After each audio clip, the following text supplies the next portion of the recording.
আজ কলকাতা থেকে ফিরে আসতে আমার পাশে ভুজাওয়ালা বন্ধুটি জানালো একজন সম্ভ্রান্ত মহিলা নাকি 2 দিন আগে আমার খোঁজে এসেছিলেন। মনে মনে ভাবলাম, আমার খোঁজে সম্ভ্রান্ত মহিলা কে হতে পারে? তবে কি জুটিকা এসেছিল? কারণ পাটনা থেকে ফেরবার পথে ও আমার সঙ্গে বন্ধুর মতো ব্যবহার করেছিল।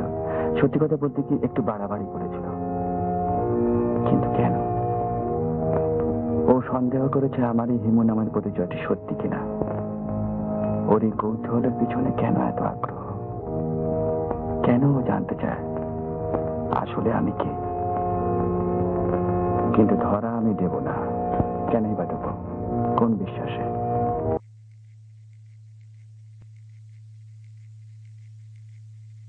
খবরটা দিতে এলুন দিদি। আজকে পাটনা থেকে ফিরলুম কিনা?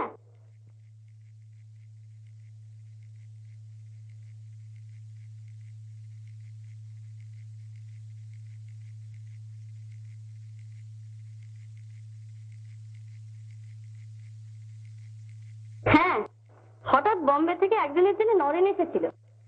নিজেই ফোন করে শীতাংশুকে জানিয়ে দিল। সারাদিনই রইল আমাদের বাড়িতে। লতিকার গান শুনে কত প্রশংসা করলো। গায়ে পড়ে গান শোনালে অমন প্রশংসা সবাই করে। এটা আবার কেমন ধারা কথা হলো দিদি? গায়ে পড়ে গান শোনাতে যাবে কেন লতি? নরেন নিজেই বারবার বললে তাই বাধ্য হয়ে। হ্যাঁ, নরেন তোমাদের কথাও জিজ্ঞেস করছিল। বললাম ভালোই আছে।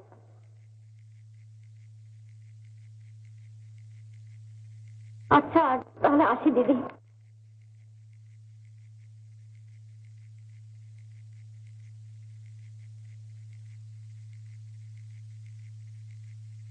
এসব কি শুনছি জুথি? লতিকার মা কি বলে গেল? যা বলে গেল তাই শুনলে। কিন্তু কণিকা বসে বসে করতে এত সব কাণ্ড হয়ে গেল, আর ও তার কোনো খবরই রাখে না। না না, এ হতেই পারে না। নিশ্চয় সব বানানো।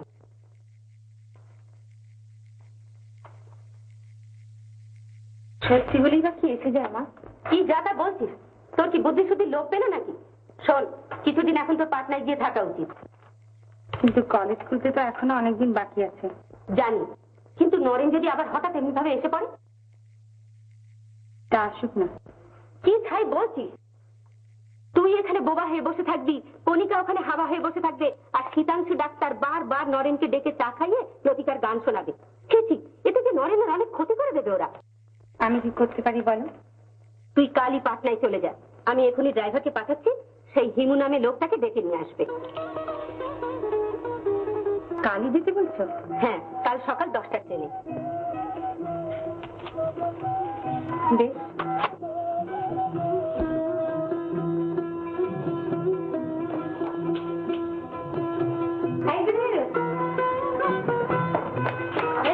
দিদি শিগগিরই ফিরবো। এই না, লোক খেয়ে থাকবে, দুষ্টুমি করবে না, কেমন? চলো না, চলো। বলাইবাবু এসে গেছেন। তাহলে বলাইবাবু আমার সঙ্গে যাবেন? হ্যাঁ, বলাইবাবু যে এত শিগগির সেরে উঠবেন তো আমি কল্পনাই করতে পারিনি। সবই আপনার শ্রীচরণের আশীর্বাদে বাবু মশাই। চলো চলো, আর দেরি করে লাভ নেই। 9:45 বোধহয় হয়ে গেল। না ওঠো, নিয়ে উঠে বলো, উঠে বলো, উঠে বলো।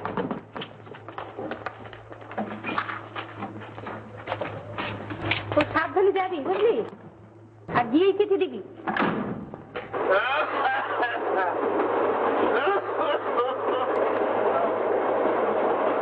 আপনার কোমরের বাত হঠাৎ ছেড়ে গেল যে? হ্যাঁ দিদি, ঠাকুরের কৃপা। ও এই কটা মাস যে কি কষ্ট পেয়েছি। আজ এই গিরিটিটা আসার এত দরকার হয়ে পড়লো কেন? অনেকদিন বাবুর সঙ্গে দেখা হয়নি, তাই আপনি আর সময় পেলেন না, আজই ছুটে এলেন। আজ এসে বলেছিলুম বলি না তোমাকে পৌঁছে দিতে। আমাকে পৌঁছে দেবার লোক ছিল, আপনি না এলেও কোনো অসুবিধা হতো না। অসুবিধা কেন হবে দিদি? বাবুর তার চাকরি বাকরির অভাব নেই। যা বোঝেন না তা নিয়ে কথা বলবেন না।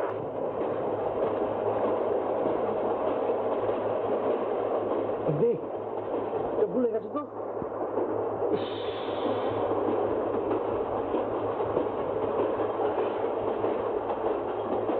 দিদি, দিদি সময়টা একটু দেখো না তোমার হাত ঘড়িতে।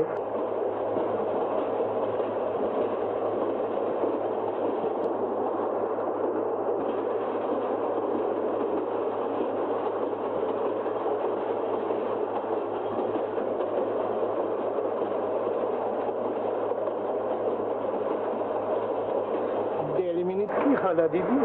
হ্যাঁ,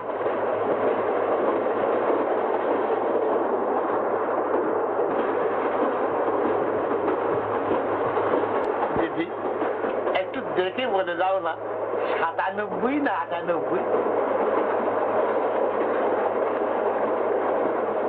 97। 97? তাহলে ভালোই আছি, কি বলো?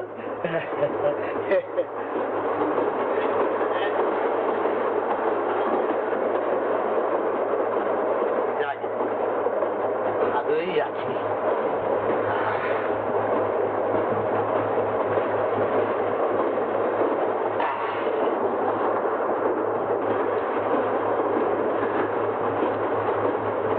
শুনছো দিদি, কি? 11:30 কি বেজে গিয়েছে? হ্যাঁ, তাহলে তো আমার এখন কিছু আহারাদি করার দরকার রয়েছে।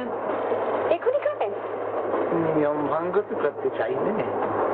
ডাক্তারবাবু বলে দিয়েছেন যে বিবাহের আহার সাথে যেন কোন রকমই 12টার বেশি না।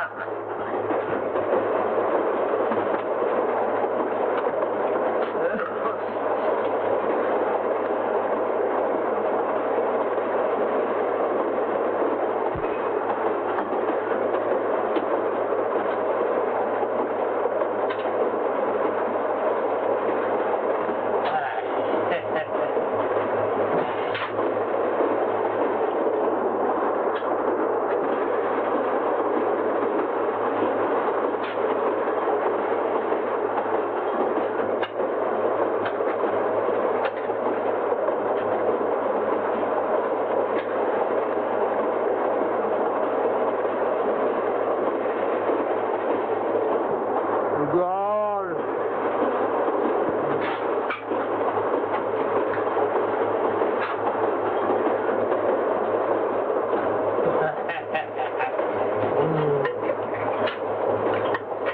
দিদির কুয়োর জল আমার পক্ষে মেডিসিন দিদি। এই জল খেতে পেলে আজকের মাংসের কালিকেও আমি দাঁড়াই না।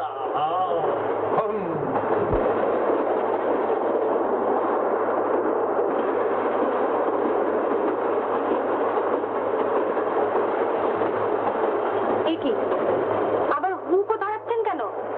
আহ, মধুপুর যে এসে পড়লো। তার আগেই আমি দুটো শুকতার দিয়ে ফেলবো।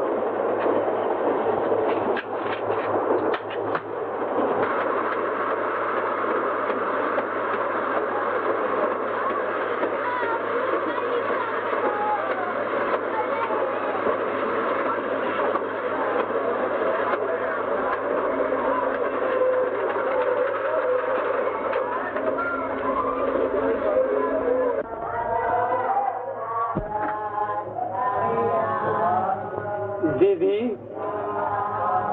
একটা কুলি কাউকে ডাকো না। আর দেখো আমার ওই কম্বল আর ঝোলাটা যেন ভুলে যেও না। আমি পাটনা যেতে পারবো না বলাই বাবু, আমার খুব অসুবিধা হচ্ছে। হ্যাঁ? অসুবিধে? কিসের অসুবিধে দিদি? আমি তো সদা সর্বক্ষণ ব্যস্ত হয়ে রয়েছি তোমার সুবিধের জন্য।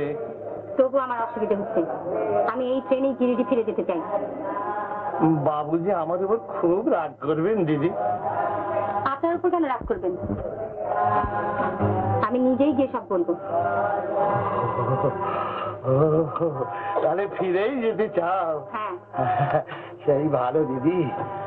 আমার এই কোমরের ঠিক ব্যথাটা বাপরে বাপ ভয়ানক যন্ত্রণা দিচ্ছে। আচ্ছা সেই ভালো দিদি। হ্যাঁ দিদি একটা চাও না ডাকো না, একটা চা খাও। ঠিক ব্যথাটা